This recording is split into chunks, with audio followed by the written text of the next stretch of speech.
اللہ تعالیٰ نے آپ کو اولاد دی، یہ نعمت اللہ تعالیٰ نے دی. اب الحمدللہ ایک اولاد بہت بڑی نعمت ہوتی ہے، بڑھاپے کا سہارا ہوتی ہے. اولاد کو پڑھایا لکھایا کھلایا پلایا، آپ نے اولاد کو بڑے بڑے اسکولوں میں داخل کرا دیا، بڑی بڑی یونیورسٹیز میں داخل کرایا.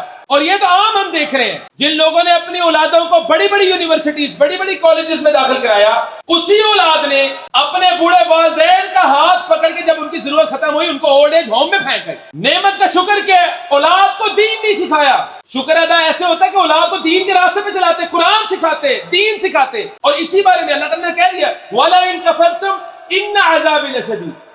یہی عذاب شدید ہے. آپ کی اولاد جس کے لیے آپ نے دنیا کاٹ دی، دنیا سے لڑ گئے، جس کے لیے آپ صبح سے شام تک محنت کر رہے ہیں، وہی اولاد بڑھاپے میں آپ کا ہاتھ پکڑ کے اولڈ ایج ہوم چھوڑا ہے، کیونکہ آپ نے اس کو دین نہیں سکھایا. آپ نے اس نعمت کا کفر کیا اور اللہ تعالیٰ نے دنیا میں ہی آپ پہ عذاب نازل کر دیا. یہ لمحہ فکری ہے. اور آپ اولڈ ایج ہوم میں جائیں اور جا کے ان بزرگوں سے پوچھیں کیا وجہ ہے آپ یہاں بیٹھے ہوئے، وہ کہتے ہیں بدقسمتی سے اولاد کو پڑھایا لکھایا تو بڑا تھا، دین نہیں سکھایا، اس وجہ سے ہم آج یہاں بیٹھے ہیں.